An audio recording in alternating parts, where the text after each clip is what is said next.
वहाँ पर क्रियान्वयन में उसको लेकर आना, और जब वो बन जाए पूरा बोर्ड तो फिर अंतिम है उसका मूल्यांकन कि उसकी प्रभाविता क्या है, कितना दूसरे लोगों से हम उसके प्रतिपुष्टि लेंगे कि जो भी उन्होंने बनाया, वॉल मैगजीन बनी, वो कैसे बनी, उसका अधिगम में क्या योगदान है, विद्यार्थियों को उससे क्या लाभ हो रहा है। तो ये विभिन्न चरण हैं प्रोजेक्ट के, तो परियोजना को, तो कई विषय हैं, कई प्रकरण हैं जिन्हें हम इस विधि के माध्यम से प्रभावी रूप से कक्षा में पढ़ा सकते हैं।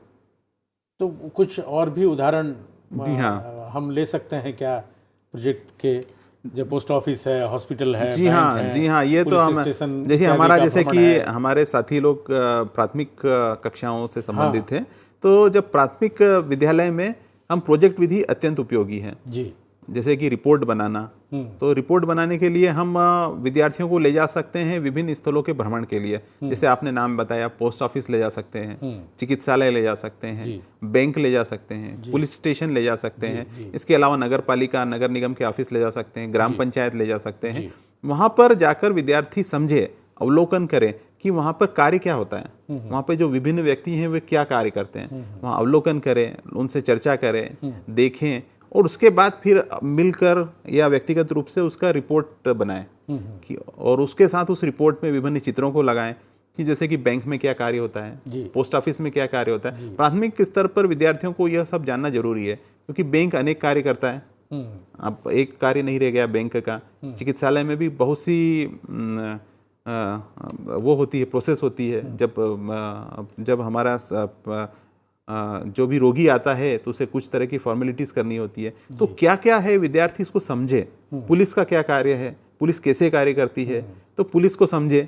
ऐसा होता भी है प्राथमिक विद्यालयों में, उनको भ्रमण के लिए कई जगहों पर ले जाया जाता है। हाँ, तो अगर इसे हम परियोजना विधि से करें तो विद्यार्थी और अच्छी तरह से व्यवस्थित रूप से समझ पाता है, क्योंकि उसमें उनकी संलग्नता, उनका इन्वॉल्वमेंट भी होता है। जी हाँ, वो सक्रिय रूप से भागीदारी होती है। यदि शिक्षक इसी को पढ़ा दे कक्षा में तो विद्यार्थियों की रुचि नहीं आती है और सारे विद्यार्थी सक्रिय नहीं हो पाते।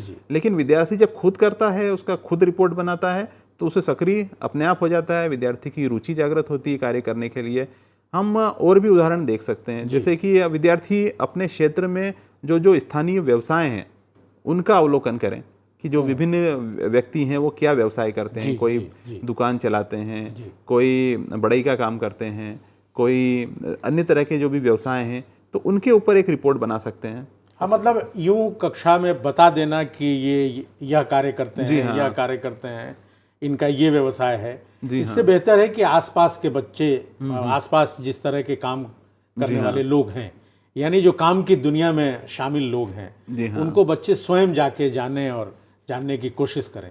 तो मुझे लगता है कि ये उनका एक तरह से फर्स्ट हैंड नॉलेज होगा, उनका पहली बार वो उस तरह से जानेंगे उन लोगों के काम के बारे में, बजाय इसके कि हम कक्षाओं में इसको पढ़ा दें। जी हाँ, क्योंकि प्रोजेक्ट विधि की तो ये मुख्य शर्त है कि जो उनकी समस्या है वो दिन प्रतिदिन से लेना है, क्योंकि सामाजिक वातावरण से जोड़ना है प्रोजेक्ट विधि को।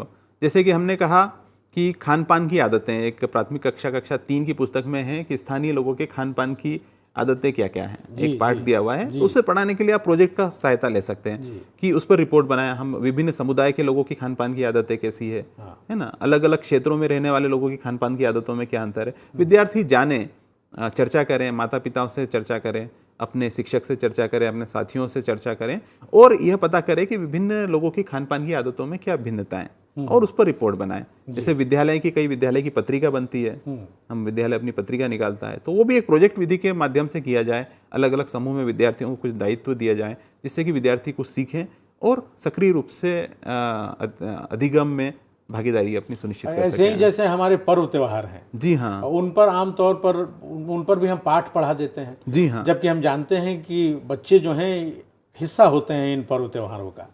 तो क्या इस पर भी हम कुछ प्रोजेक्ट विधि के द्वारा अपने शिक्षकों से या बच्चों के सहभागिता से कुछ करा सकते हैं?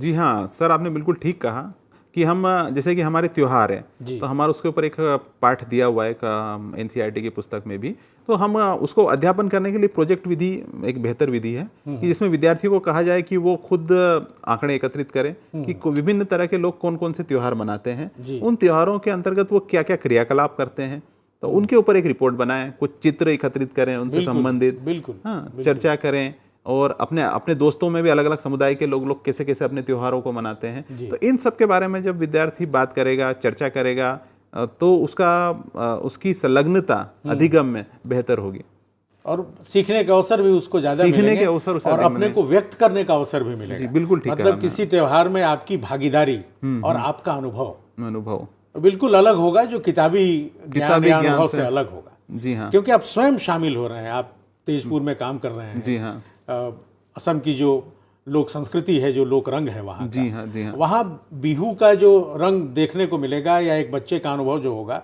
वह दिल्ली में बैठा हुआ एक आसाम का बच्चा भी उस तरह से बिहू को व्याख्या नहीं कर सकता, अनुभव नहीं कर सकता। जी हाँ, बिल्कुल ठीक कहा आपने।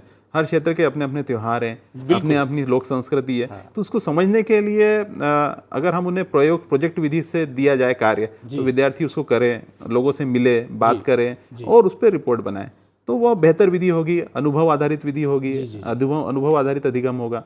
कुछ और भी प्रकरण हो सकते हैं क्या जिस पर हम लोग प्रोजेक्ट विधि का उपयोग कर सकते हैं? जी हाँ, प्रोजेक्ट